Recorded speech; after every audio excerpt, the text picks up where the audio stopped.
Well, now we're recording. I was saying I promptly left because, or not promptly, I was waiting and then I left and then I came back and it brought me back as a guest instead of as a host. And so I left again. Like, I don't know, man. It's a nightmare. But yeah, sorry, the camera stuff. And I should have warned you. I don't like that it's a Chrome only thing, but oh, it's okay. It doesn't bother me. It's just it was like every other app, like Zoom, Google Meet, everything is like, nah, no 4Ks here. Like, but Riverside was like, yes, 4K. Yeah. And yeah, that was the problem, I guess, was like my camera wasn't sending the right signal and things just weren't quite happening. Anyway, boring stuff. Yeah. We're here now. No, I get you. Dude, thanks for doing this. This is great. Yeah. Oh, it's my pleasure. You know, getting to hang out with a friend, nice and chill. I know, exactly. That's the idea. I appreciate the shout out. I listened to the Thinking Elixir podcast. What was it? I think I listened to it Wednesday. And at the end, y'all mentioning it, I appreciate it. Yeah, it's nice. No, it's. I think it's good. Like, I feel like Elixir has a lot of like podcasts or a lot of media out there. You know, and some of them have kind of come and gone, right? But there's a good variety of tone and like character out there. So I think the more the merrier. And you know, with good recording quality, good, you know, a bit of marketing, you know, marketing pizzazz. Like you're pretty good on the clips for your Elixir streams, which is great. You know, variety of formats, like all of that will work out, you know, for the better for the Elixir community. So I'm happy for it, and I think there is a good missing spot for a super casual conversation. So I think you're filling a void, man. Nice. Thank you. It's interesting. You say there's a lot of podcasts, and now that I'm thinking, I guess there are a few. So I only listen to Thinking Elixir like weekly. I listen to Elixir Wizards. Yeah. I listen to Elixir Wizards on occasion. And then I don't. What other podcasts are there? I mean, I used to listen. Like, I actually I'm curious if I could reach out to Johnny Wynn to see, because he was the original. Right. Elixir Fountain. That's what it was called, right? Yeah. But I don't know what else. I mean, yeah, and I used to listen to oh man, what was it called? There's the Elixir Outlaws with Amos, and, the Elixir Outlaws. Yeah. But Amos and Keithley are no longer doing it, right? No, well, I think Keithley, you know, left for a while, or took a break at least. I'm forgetting his name, but there's another fella, a nice, smart fella. You know, Sean something. Sean. Yeah. So that's a good one. They have a pretty great casual tone too.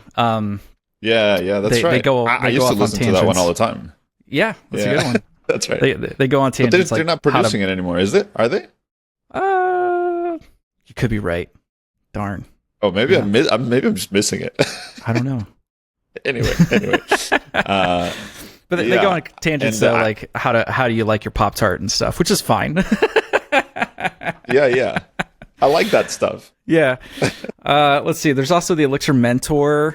Jacob is doing that one, and yeah. There's the Elixir Mix one on the Elixir top Mix. Yeah, it's one of the other older ones out there. And is that still going? Yeah. Oh, there's Beam Radio. I forgot about Beam Radio. And Beam Radio. Yeah. So see, there's a lot of them out there. Yeah, you're right. What am I doing here? What am I doing this for? No, that's what I'm saying. Is like they all have differing, you know, qualities and stuff, and differing, you know, rhythms and release schedules. Like, we're not even sure if Elixir Outlaws is doing their thing anymore. But anyway, that kind of stuff. Yeah, it's true. And it is an excuse for me to chat with people that I like. Of course. From the Elixir community. Sometimes you don't even need to care, you know, like I just want to do this because I want to do it, you know? Yeah, exactly. Which is like half of the struggle I have with programming half the time too, is like having to separate like the things that you just want to do and the things that you just need to do. Like, yes. I deal with that like weekly. Like, there's so many things I come across in code bases. I'm like, this part I do not enjoy. Like, I really want to fix it. I have a vision, but probably not the right time to do it because, PR reviews, schedules, product managers, that kind of thing. Yeah. Ooh, we should talk about PR reviews in a second because I've been in a team that's doing basically continuous integration. So we don't do PRs. We're always pairing. So okay. But anyway, we can talk about this in a second. I'm curious, what are the stuff you like about programming? What's the stuff they don't like? I think people are different. So, well, I mean, I enjoy all of it. It's just no. What do you like? Yeah. I and maybe this is part of my problem is that I like the exploration part of it. Like I love spiking. I love exploring new things. I love doing things that are not in my wheelhouse, which is odd because like I've admired Gleam and Zig from afar, but I don't explore that for some reason. Like it's like one level too far, or is it too like? I guess it's like I don't know. Like I need some notion of familiarity still, and Elixir is just that familiar ground for me. But there are different things you can do in programming. Like right now, I'm half enjoying. I'm actually really enjoying, but I'm half enjoying the format. I'm writing this like RTF formatting thing. Right, I got to produce an RTF document. Okay. Which is super old, right? 1995 kind of era, right? Like old Word. It's a series of escape codes. Oh gosh. Yeah. And encoding in like Windows 1252, like CP 1250, like that kind of stuff. Like but old you're enjoying this. Are you enjoying it? No, half enjoying it. I'm half enjoying it. The format's not that great. Like, who wants to deal with this? But I'm enjoying it because it's like this different realm of a thing that I'm not usually doing. It's the exploration. It's the learning a new thing, even if it is like, oh my God, it's 30 years old at this point. Like, even if it's 30 years old tech, like I would enjoy writing an FTP server, even though like nobody's using it nowadays. You know what I mean? I bet you there's a million FTP things being used right now. But yes, I know what you mean. You're probably right. It is not in modern web, maybe. Right. No, exactly. Yeah. You won't find that on like JavaScript front end framework things like where they're offering up, like Vercel's like offering up an FTP, blazing fast FTP server with, serverless FTP. You won't find that stuff. That's not the new sexy. We're FTP first here at whatever. Yeah, no, you're right. No, for sure. But I wonder how many like WordPress sites still work on this kind of thing. Anyway. Oh man, you had to say WordPress. You know what's going on over there, right? Oh gosh, yeah. Well, no, I followed it very, very from very far. Like I saw a couple of things. I don't exactly know what's going on there. We don't have to go into it, but WordPress, WP Engine or something, and okay. I don't even know, man. I don't even know. I don't know, like. All right, maybe 5 minutes because tell me. Okay, I'm curious. So the lowdown is like WordPress is a brand, it has a trademark, and then like they do the typical enterprise thing where they still need money. WordPress is like an open source thing. It's been around forever. Everyone knows about it. Runs like 80% of the web or something like that. Hopefully less now, but I know what you mean. It's a bunch. It's quite large. That's true. So there's the open source aspect of it, and then there's the .com aspect of it. So the .com is the enterprise part. It's run by Automatic, a fellow named Matt Mullenberg. Has been like a character of the internet for a long time. Really into photography. Anyway, and so they have this open source arm and corporate arm. So you can imagine things like, well, it's like the first example of what Vercel is like. Vercel like bought basically Next.js and is the premier way of hosting Next.js stuff, right? They have the open source arm and then the hosting arm. That's a typical pattern nowadays. All right.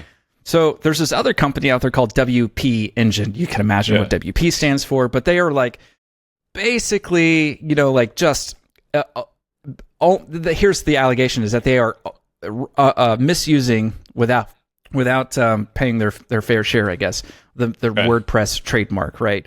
And also competing with Automatic's own hosting site. So that's kind of the drama of that. Like they're trying to figure themselves out. I don't know who's in the right and wrong. I don't care that much. I'm not into WordPress, but it's interesting to follow. All right, so now let me apply that. Like, just imagine what if that was happening in the Elixir community. Like there was a corporate arm of Phoenix or something, like we are the premier way of like of hosting your Phoenix applications, and like they're suing people for like misusing doing the same thing. Yeah, like that would be so strange to. Anyway, it's weird. Yeah, it sounds like they're. I mean, I don't know anything about anything, of course. I know a little bit about more WPA engine. I think just because I think the CEO from some like startup circles, I've like heard of him, or maybe I've read his stuff. Maybe I listened to his podcast episodes with him. I don't know. Yeah. But isn't it? Again, I don't know anything about anything, but is WPA engine just using the open source version and like hosting it for people? I don't know. I think so. I think they're also using like a plugin hosting thing like you can imagine like Hex, but for WordPress plugins or something. Gotcha. But the legal crutch here, I think, is like using the WordPress trademark without paying for it. I think that's like the bite in this. That's legal what they're thing. trying to get into. Interesting. Yeah. Okay. Yeah. I don't know. That's interesting. It's weird because that's open source, right? Like, huge companies make tons of money out of open source stuff. Yeah. And I don't know. Like, it's either you. That's why. Yeah, I don't know. It's hard. I get it. I get it too. Like I said, I don't care so much about the WordPress thing, but if I were to apply what's happening over there to like what the Elixir community is like, it would feel very strange to do that. Like maybe Fly has been careful about not like subsuming an ecosystem. Yeah. They probably had the opportunity by hiring Chris McCord, right. And they aren't, they're not leveraging him, they're not saying we are the only place, to hold, right. I don't know what it is. And we just don't really have like by we, I mean, the people actually wrote the stuff. They don't have corporate arms to fund their open source stuff. They're just regular people with jobs, With jobs. Yeah. I guess, I think the closest might be like actually Jose and Dashbit, right? Like what if Dashbit did something with Elixir?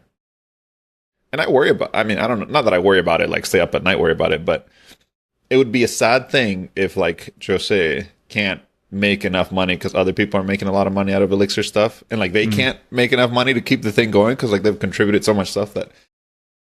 But I don't know. I don't imagine Automatic not making money. I think no, they're making plenty of money. All of them are making plenty of money. I mean, if the rumors are true, each PHP file is like $10,000 a month. So what?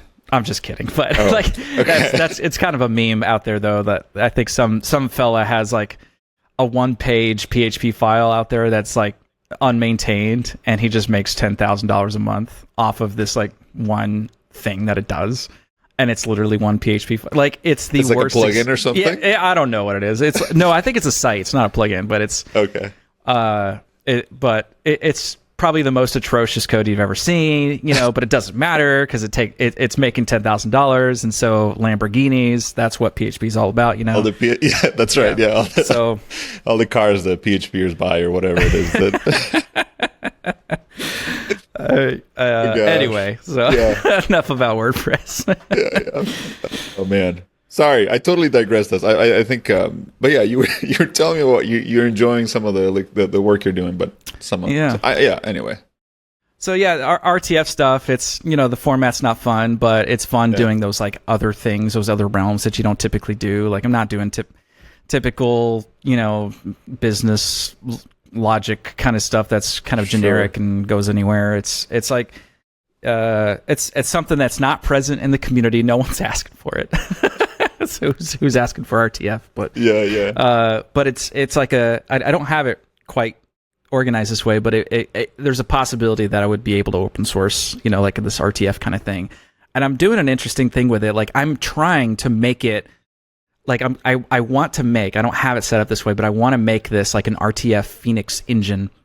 So you can write pseudo HTML, and I have like a tag parser that like re-implements like a subset of HTML. So you can use your Heeks goodness, So if you want like a new line in RTF, you put in, the HTML tag BR, and that's a new line.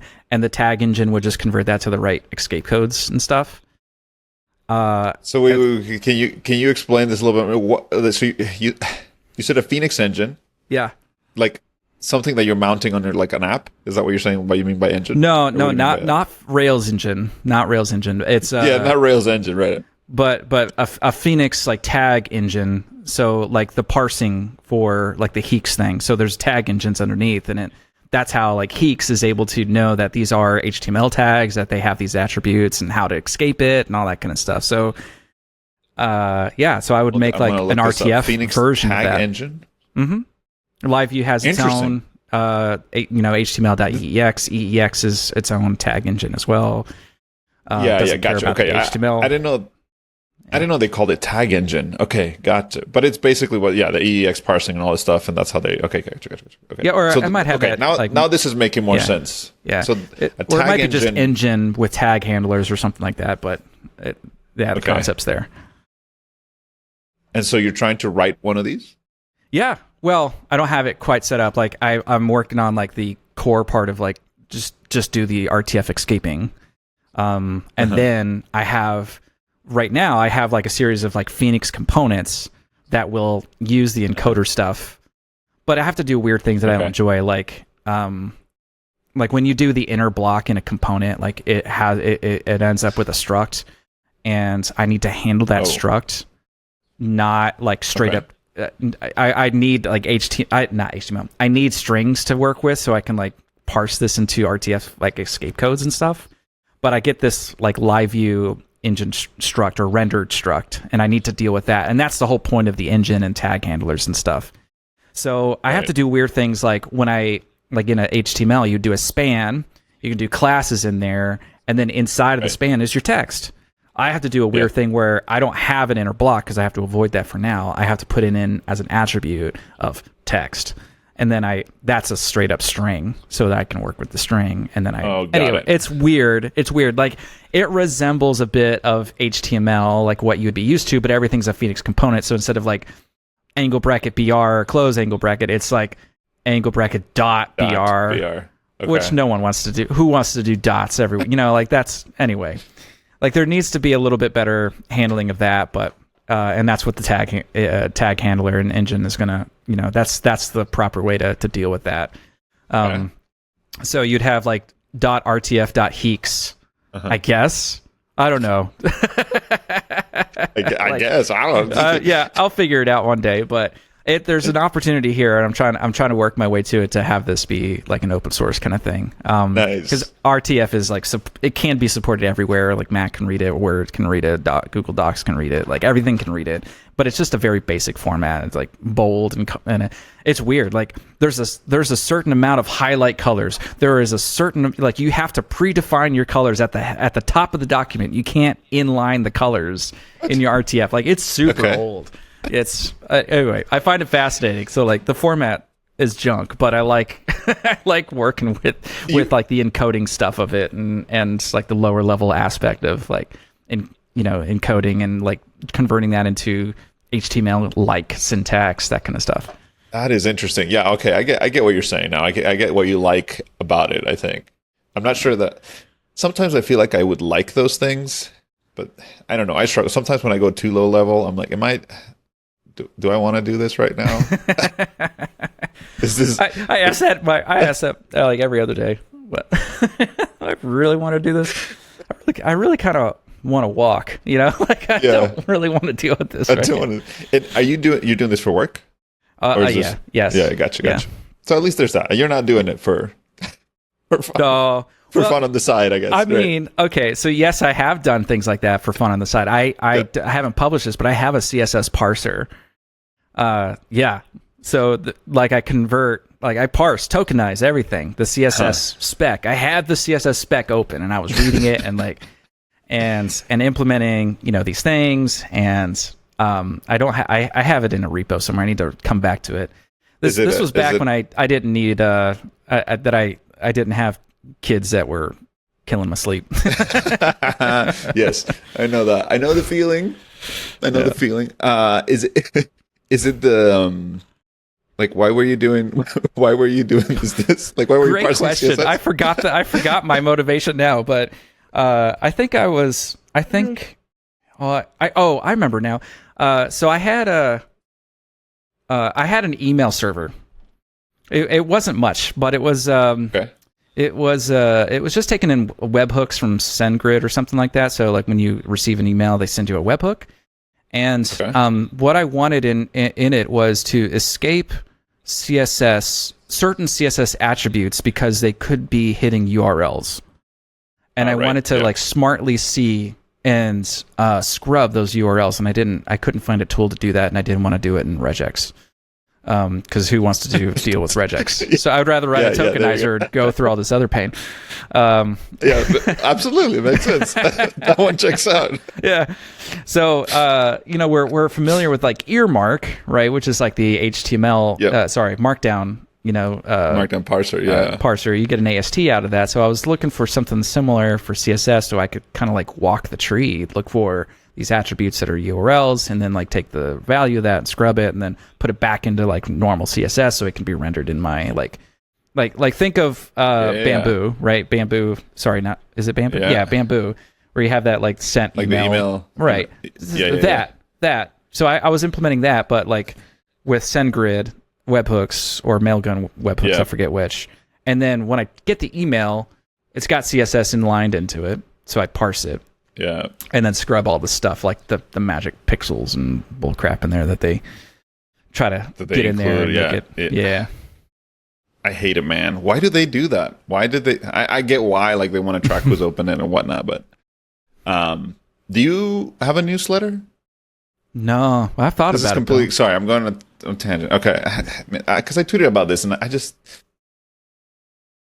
not a big fan of the like newsletter software right now that I'm using. I use ConvertKit, which is becoming Kit, which is fine. It's not bad. I'm not like trying to speak. I think they do a lot of good things, but I don't know. I just hate like all these editors are like I don't like them. I don't like the smart editors too much. I'm not a big fan of. They have like block components and like everything's anyway. But anyway, so I was creating one of those too.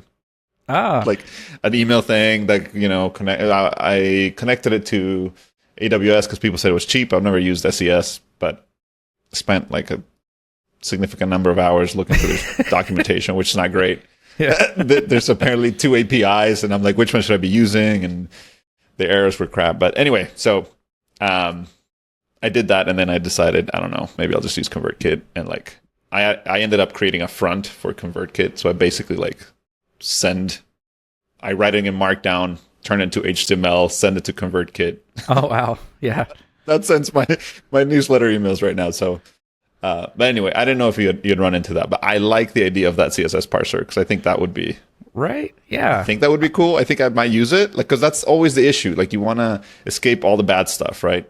So, or what was the other one? There's like scrubbing HTML too. So speaking of emails in archaic formats, like, not that HTML is bad, but email HTML is bad. Yeah. I know. There's. Yeah, go ahead. I'll tell you that in a second. Something else in a second. And so, like, we have HTML escape or X sanitize or something, like that. There's that thing that'll pare down all of the HTML that's like good for the format that you're intending it for, like email.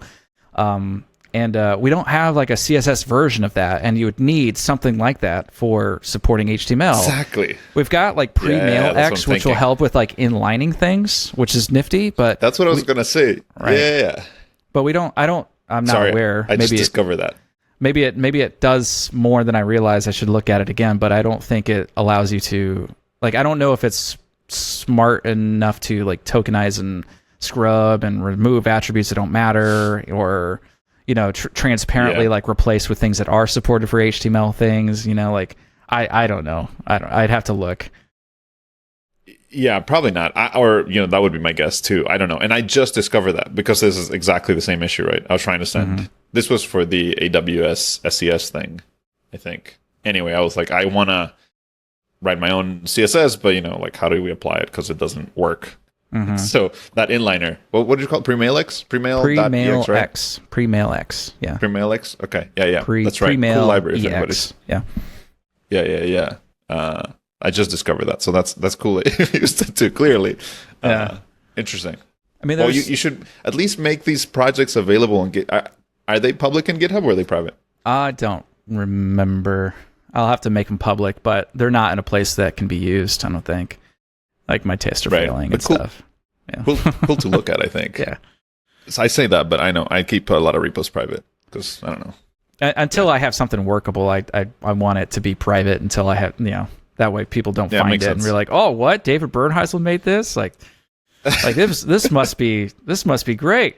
No, it's not. It's terrible. I write terrible stuff sometimes. I find that out too often, actually. Like I have to reconcile myself with, I'm not really that good.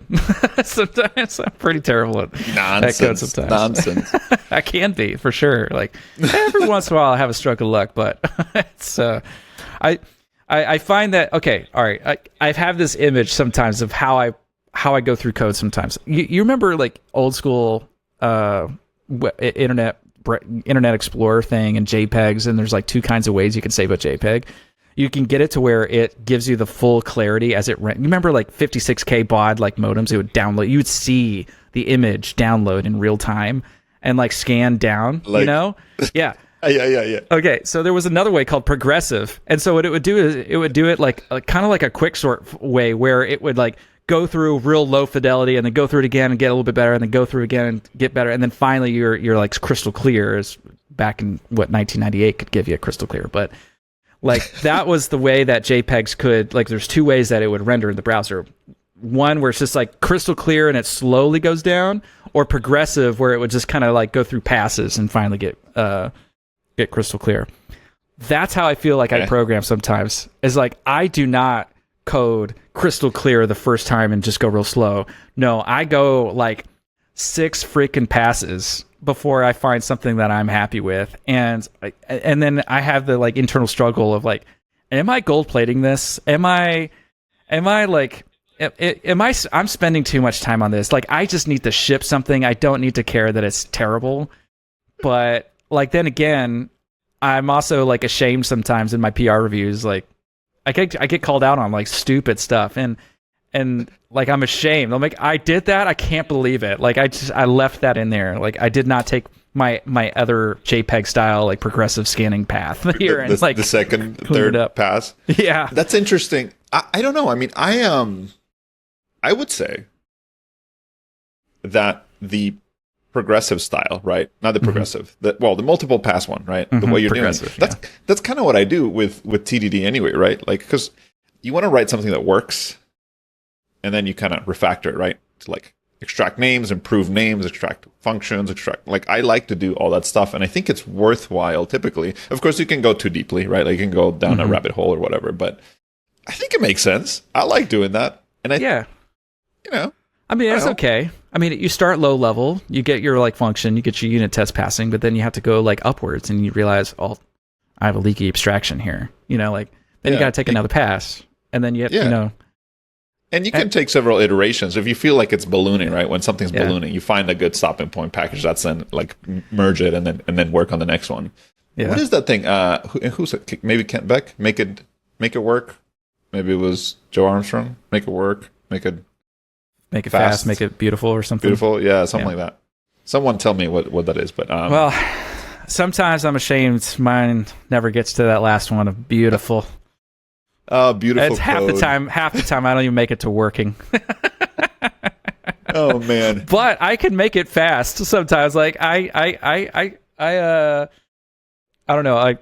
I like Ecto, and so like I'll hone in on other people's PRs, and like, what are you doing here with your Ecto query? And like I'll notice sometimes like there's a recursive function, and in one of those things there would be like a repo preload in there. I'm like, oh no, no.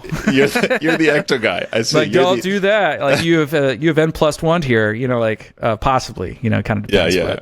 Right. Like and Ecto's kind of, it can be smart because like repo preload doesn't guarantee that the query actually fires. It's just if it's not there, it will preload it. So if you have joined it. Yeah. Oh, nice. If you give it a struct with all the associations already on there, preloaded. Yeah. Feeding it through repo preload won't do it. Won't hit the database. So it's a pretty safe operation. It can be, but don't let it be a crutch. Is my thing. It's like you don't like. Why are you putting that in there if you know you have it? Like don't put it in there. Yeah.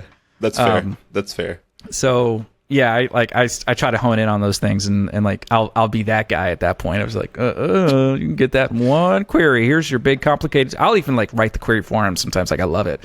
And yeah, of course. In a comment, those are the best PR reviews. Like when I feel like, not in a bad way, right? Not like, hey, this is how you should be doing it, but hey, I noticed this. Maybe there's an improvement. I think it might even be like this, and you like put the. I love that. I don't know.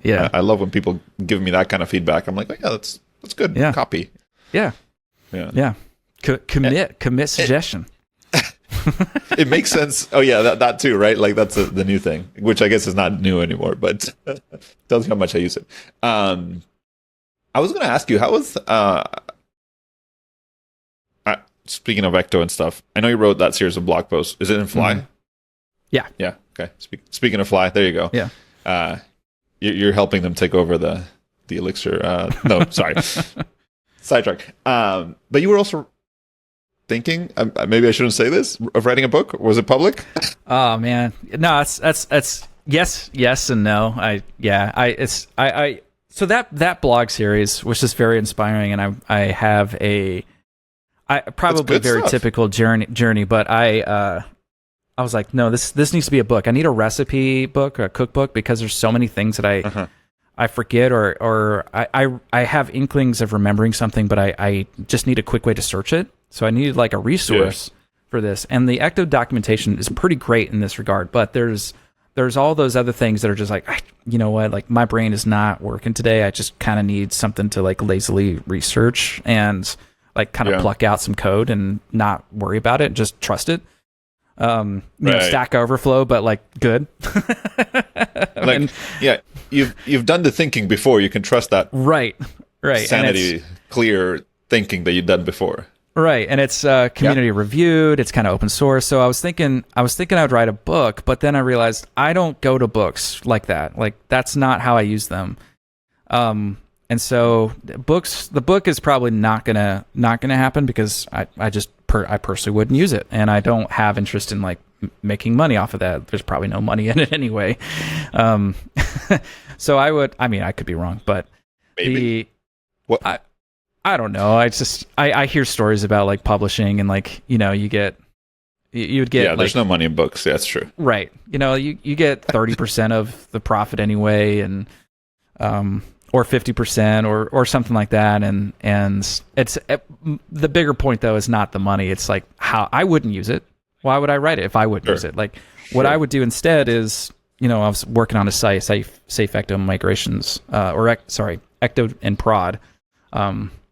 Ecto in production, where it would be this kind of like livebook supported way of searching for all these kinds of recipes and things and like educational material, but in a way that's like you start with the question, like how do I query quickly or something like that, and it kind of goes through several scenarios and then branch out from there. Goes into like what particular indexes are good for what, and all of this is native to Ecto, so it would be with Ecto queries and stuff. And this was earlier on when Livebook was still kind of being developed, and so I actually wrote, before it was available in Earmark, like I wrote a Earmark parser for Livebooks, and then would like get the comments in there, because sometimes you can embed the results in the Livebooks. Oh, okay. Okay. But they're done in a comment, and so I would grab that comment, and then I would I would render it in HTML. In a block that would like kind of hide it because it's very noisy. Anyway, so I have this kind of sweet site, and I did the whole thing, but I haven't. I've built it, yeah, and I haven't. But I need to like write the actual content now. So like I did the typical engineering thing where I engineered the thing, and then I got to write the stuff, and I just haven't. I ran out of steam just building the stupid thing, and now I don't have. Anyway, now I have like a full-time job and some kids, and like it's tough finding the opportunities too. But it needs to be one of those things like where I found this like cool window function in SQL, like and this is how you use it in Ecto. Like go write the article real quick in Ecto and prod, and then like. At least like let it be a logbook or a notebook of some sort, like just start putting stuff there, and then I just make it free because I don't need the money. I want the resource more than anything. of thoughts. Yes. And you can reject them all wholly or think about them. So I just published the 100th tip, or not just on Tuesday, the 100th Elixir Streams tip, and I just wrote a blog post about it. And one of the things is like, what am I, what I don't know, what do I want to do with this? Anyway, sort of intro for this, but the idea, or not the idea, I'm curious. I hadn't thought of this, but if you want it to be free, what if we collaborate on some videos and posts, and we could make an entire section on Ecto cookbook, whatever we want to call it. If you wanted to make money off of it, we can make it a course and put it there. I haven't thought of that. But if you don't want to make money off of it, also, that could be cool. Or you can obviously have your own website and do all this stuff, right? Like I built the thing already. If you build the thing. But if you wanted to do video style, could be good. Anyway, I don't know, just a thought. It could be interesting to collaborate. I've been thinking a little bit more about that, of like maybe having videos. And I actually talked to Wojtek about this with Rec, and like maybe just having a call where someone just explained the library to me for like an hour. Oh. And I can chop it off into little bit, and it can be a whole, it can be a section there for like a resource for people. But like take, I mean, you can almost, once the ElixirConf videos are published, you can kind of take like clips out of there almost, but reformat it for, because you learn a lot of those kind of like, well, I'm thinking of Wojtek and Rec specifically, like that's kind of his talks about Rec is like, oh, by the way, you could do all these cool things. And I'm like, I did not know that. That's cool. Like, I know. No, I was trying to make Rec little tips. I said this, and I watched his video, his ElixirConf talk from it was like a few years ago, a couple years ago, maybe one. And I was like, I don't need to do anything. Just watch this video, people. This is amazing. Yeah. So I wouldn't want to take that without permission and just put it. I don't think that's fair enough. Yeah. Cool. Yeah. I don't know, so. I'm always down for some collaboration. Speaking of, like, you have elixirstreams.com, right? .com?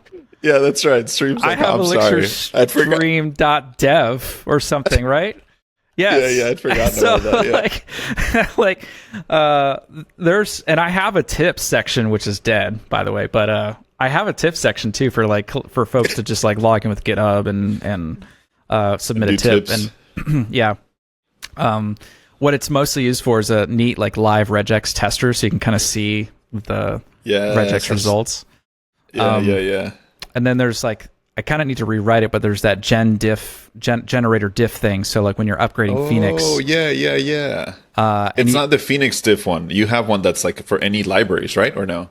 For several libraries, but the big part of it is that you can dynamically select the flags that would be like closer to what you actually generated back then and what you would like now, so you can see the difference. Oh my gosh. Yeah. Yeah.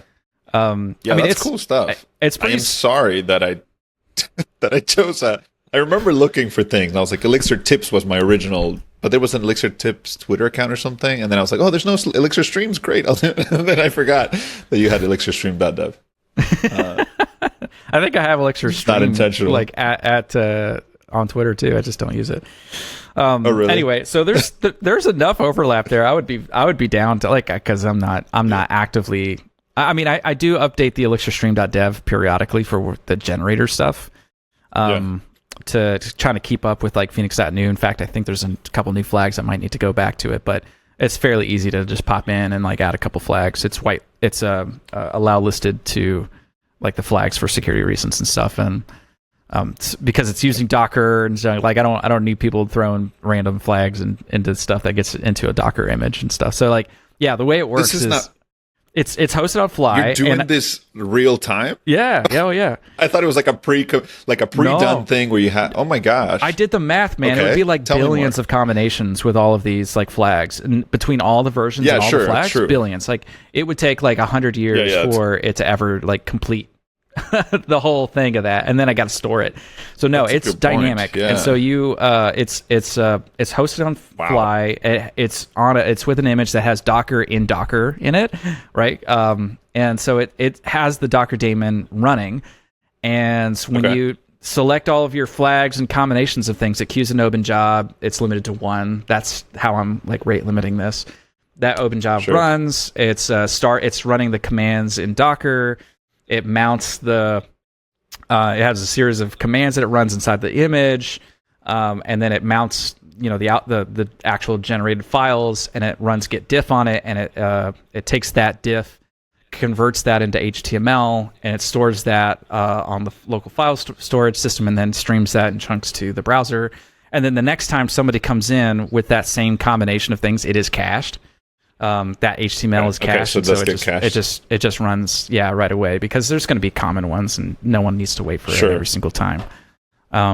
Anyway, so that's Gen Diff, and it's pretty freaking neat. But I was chatting with Wojtek, and there's ways that, like, there's things that it can't do necessarily. Like if you just wanted to see, like, I just want to see all the files that Phoenix generates today. I don't need a diff. I can't do that with Gen Diff, but the infrastructure's there. Like, I should be able to do that. So there's ways I could. There's thoughts on how that could be improved, but it just needs some time. But yeah, Gen Diff, regex tester. There's an HB sync in there too, but I don't use that too often anymore. But cool little utilities.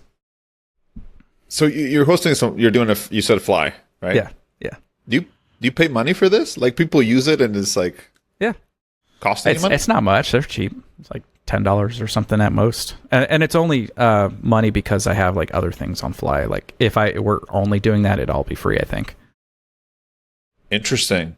Yeah. Your website is also, I remember you had the, like, live counter, right? I think you were the first one, maybe one of the first ones to do the, like, live counter or whatever. Yeah. My website's on there, but I have, like, I had a Redis, container out there. I don't think I need that anymore. I had I got a Postgres one that's also old. Like, they've partnered with folks to do Postgres differently now. Oh, to their That's so right. Anyway, all these apps that just kind of, like, build up to, like, concurrently, they're all running, right? So my minutes are over the free stuff. So it all ends up being like $10 a month, which, again, I don't care. It's fine. It's cheap. But it's nifty. That's interesting. I use it. It's my own tool too. I wrote these things because I needed it.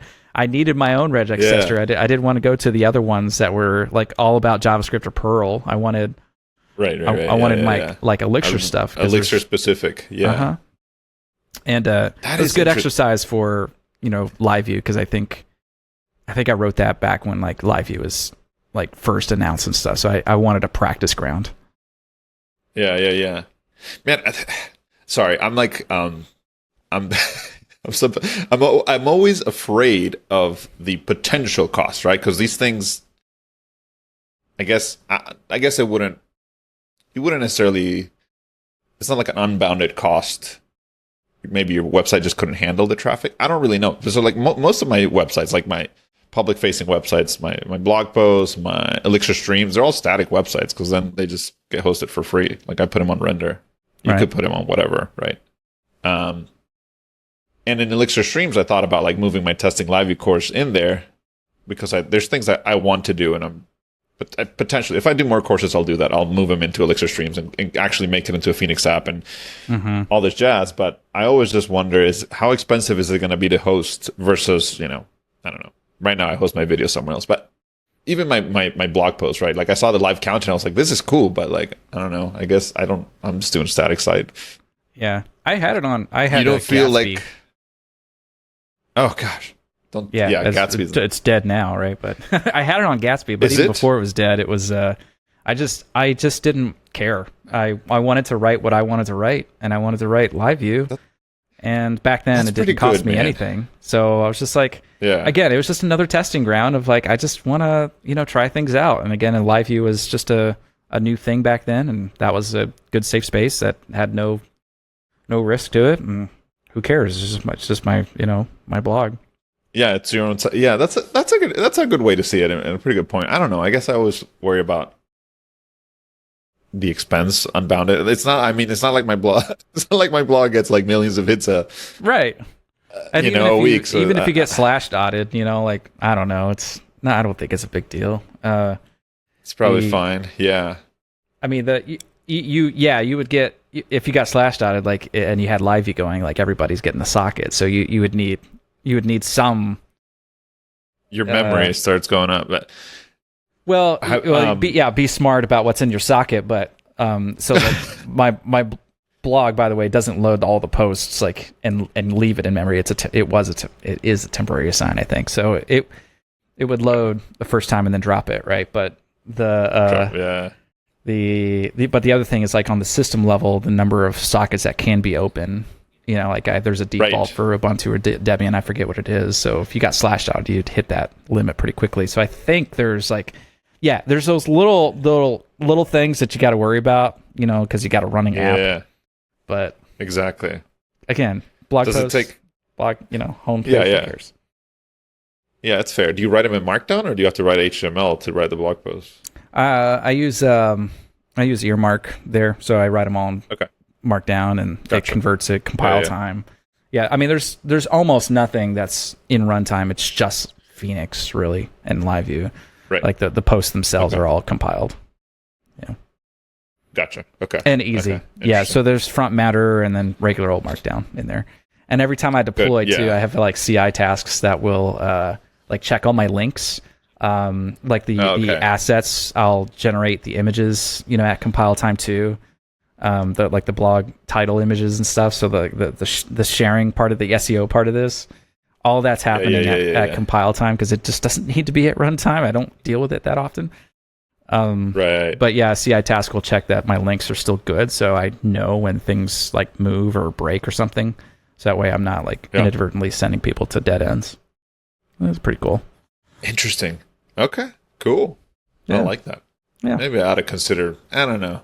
Elixir Streams. If I move courses there, I would do it and deal with Stripe, your former employer. Yeah, probably. I guess there's Lemon Squeezy now, or some of the other ones. I don't know. They bought Lemon Squeezy. Yeah, they bought it. Yeah, that's interesting. Yeah, I think Paddle's still out there, or Gumroad, but Lemon Squeezy's part of Stripe. Yeah, I think. Yeah, I don't know. I don't want to do Gumroad. You have to buy into the whole in Gumroad thing, right? I think. Anyway, I don't know. Yeah.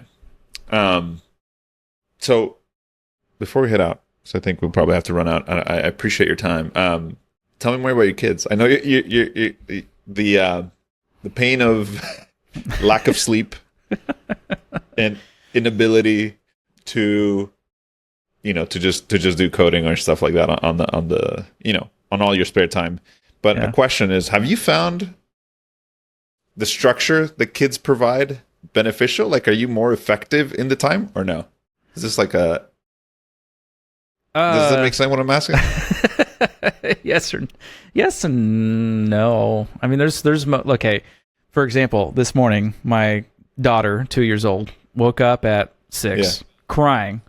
You know, that's her rhythm. It's just like, I'm up, it's dark, I cry. You know, it's not get up, open the door, go find mom and dad, or or just whatever. I guess she's scared, right? I don't know of what. I can't understand the mind of a 2-year-old. But so we got the radio thing. We hear my wife, rolls over, hits me on the shoulders. Your turn. So I get up and I go into her room, and she's like, she sees me, dad, and like, no, I don't want dad. I want mom. And it's like, lays back down, starts, kicking her feet and like yell, crying. And I'm like, oh, love you too, babe. Like, little baby girl, love you too.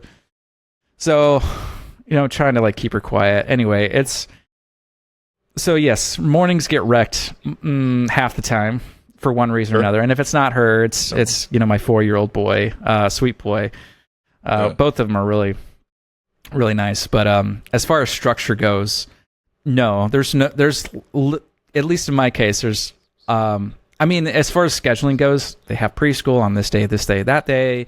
They've got activities they go to, so there's a bit of structure in that regard. But all of the in-between time, there's no structure because you kind of ebb and flow with whatever's happening and whatever feelings are. It's not. I'm not dealing with just what I want to do. What I'm feeling like I need to get out now. Now I've got 3 other people now to like figure out. I can't just leave on my own. Now I gotta figure out what the kids want to do. What they're able to do, what they should do. Yeah. So it's rolling with the punches a lot more than I thought it would be. Uh-huh. And then by the time the evening comes around, I'm mush, you know, like any motivation I had to do anything is gone. Yeah. Like No way. I am slugging it on the couch. Like I'm having to catch up on all those like tedious tasks, like following up on emails or Gosh, like yeah. trying to deal with various returns, various customer support on things, or Okay. investigating with or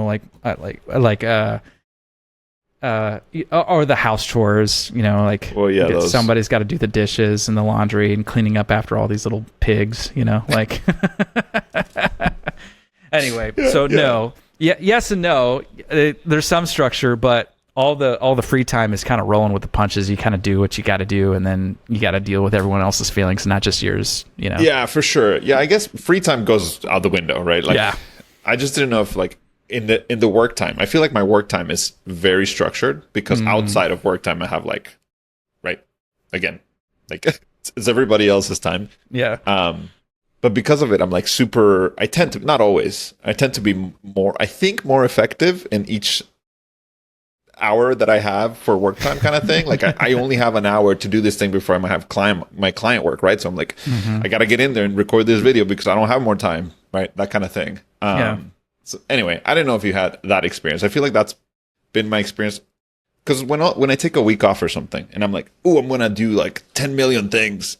I get a lot, like I roll in very slowly. I'm like lounging here. Like I go, I'd go look at Twitter. Like my mind, because I have so much time in quotes, right? It's like, it just feels like, anyway, becomes it expands. Less structured. Yeah.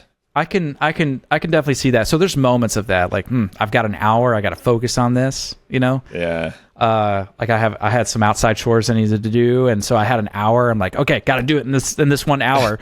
But as soon as I get into that rhythm, like then my one of my kids is like throwing a fit about one thing or another, or it starts to rain because I'm in Florida, or it's 90% humidity and a heat index of 110, so I'm physically dying outside, and like I don't know, it's roll with the punches, man. Like that's what I've learned. But then also, like I've had to. Maybe on the personal side, like I'm having to take some medication to help me focus. Like I am on the journey to figure out if I have like ADHD or something. It's a very 90s kid thing, right? I was never diagnosed with that, but like I have struggled with getting a good bit of focus. I either focus too much in tunnel vision, or I can't focus at all. Okay. And I get up like 1,000 times a day.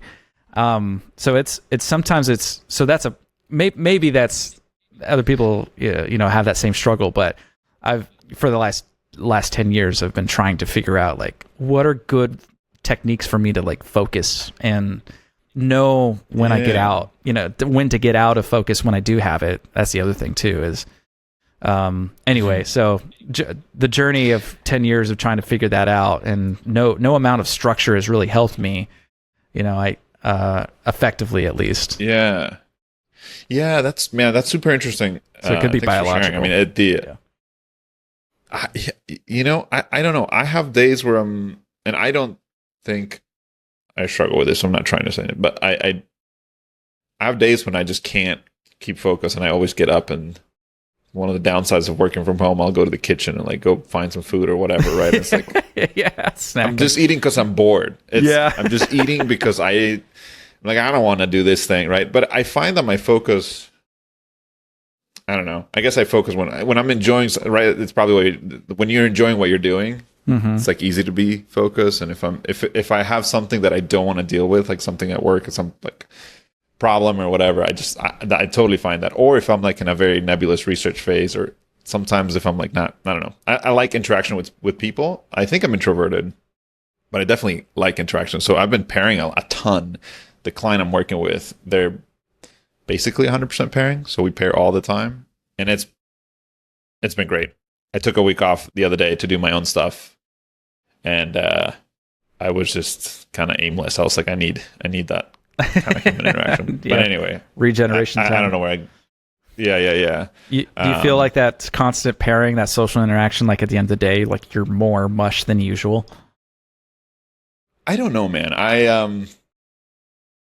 I know that's how probably is the reality. I work about 6 hours a day with my clients. Like I either work 4 days a week, or I spread those kind of like 30 to 32 hours throughout the week. So in this case, I'm working about 6 hours with my client per day. So I don't have like a full 8 hours. I think 8 hours I would probably be really tired. My brain at the end of the day is tired, right? Yeah. But I also try to fit in like my videos or blog posts or any of the other stuff I do the first hour of the day. So I usually log in an hour early. But yeah, I don't know. So I don't know if I've ever said this in a podcast, but anyway, or like out loud, but I had a brain bleed 2 years ago. I think you probably know this. Yeah, we talked about 2 it. years? Yeah. And thankfully I'm fine, like miraculously, thank God I'm okay. Yeah. But one thing is like long meetings. I feel like I used to be able to hold focus for long meetings more. But now if I have like an hour and a half retro, I keep the focus, but by the end of it, I'm just like, I need like a good break because it just tires me out. Yeah, it's like wicked. So I don't know. I think hour-long meetings are like at most what I can handle. And for some reason, meetings exhaust me. And it might be just remote. I don't know. I haven't been in a in-person meeting like for work in a while, in a few years. Yeah. So it might just be the remote thing, but that's been the exhausting part for me. It's like super long meetings. It just tires me out. Yeah, man. Like I hear you. So very thankful that you're okay with the brain bleed, because that's scary stuff. Thanks. But yeah, for sure. That reminded me that, like, it's kind of in the news cycles now that like there's some larger companies calling for people to go back into the office and such. Like Amazon was the last one. And I have to admit that I kind of miss working in the office a bit, but I also love work from home. Like I wouldn't trade it. But you mentioned like long meetings. Like what would that look like in person? Like you're in person, so you get that like social energy a little bit, social interaction a little bit more than you would with a Zoom meeting.